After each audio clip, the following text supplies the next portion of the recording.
Welcome to Digital Toolbox. Today we'll begin to learn how to manipulate surfaces. And to get started, you guys should create curves in Rhino in order to loft them in Grasshopper. And once you guys are done, go to Parameters, go to Geometry, and grab a Curve button.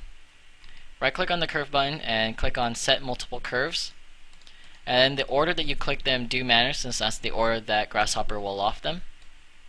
Then go to Surface, go to Freeform, click on Loft, and then loft these curves together. Next, we want to divide our surface into intervals. So go to Scalar, go to Interval, and click on Divide Interval Squared. I means the base interval, which is our input, which is our surface that we want to divide.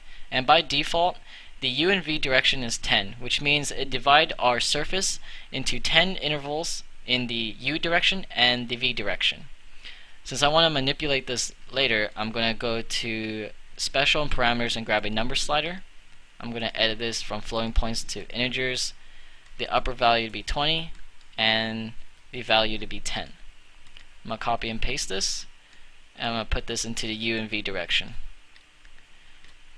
The next thing we want to do is to create subsurfaces from our intervals. So to do that, we're going to go to Surface, go to Utilities, and click on Isotrim. The Isotrim lets you create subsurfaces. So S means our base surface, and then D is a domain of subset or our intervals. So I'm going to put that into D, and then I'm going to unpreview the loft.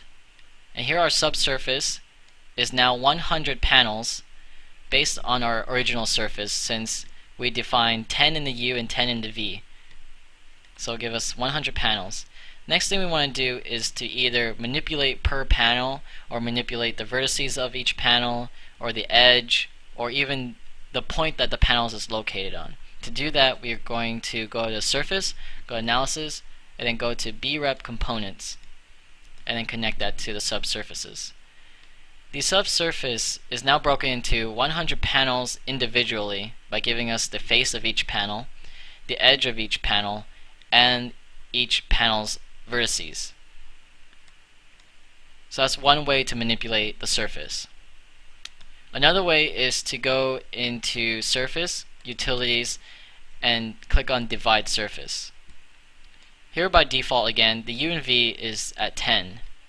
If we were to connect this right now to the subsurface, it will take each surface that it created, each one of the 100 surface, and divide that again by 10 in the U and V direction. Since we don't want that, we just want to grab the points in the corners of the surface that we created in the subsurface.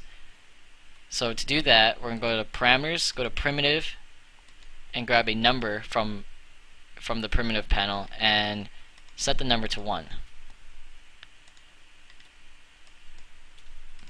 And then I'm going to connect this to the U and V. And then I'm going to connect the S to the subsurface. And now we have points that are located at the corners of our intervals, or our panels. And then the N means it'll give us the normal vectors at the points that we created. And then the U and V are the points in U and V terms. And you'll see why we need two of these, or different buttons for different definitions.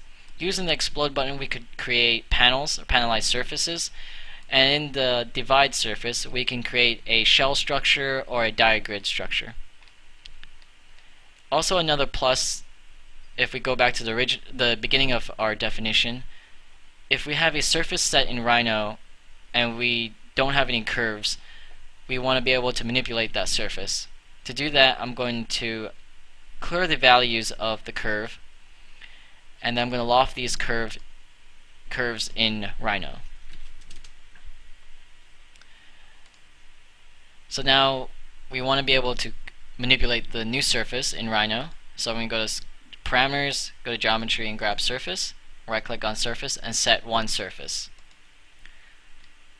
And then we don't need to loft, but we need to divide this new surface. So I'm going to press Shift and input that into the eye, and also press Shift and input that into the subsurface.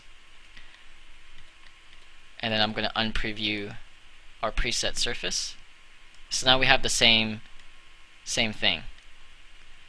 So now we have two ways to input surfaces, either a Rhino surface or we can set a surface in Grasshopper. And that's how you begin to manipulate surfaces, and thank you for watching.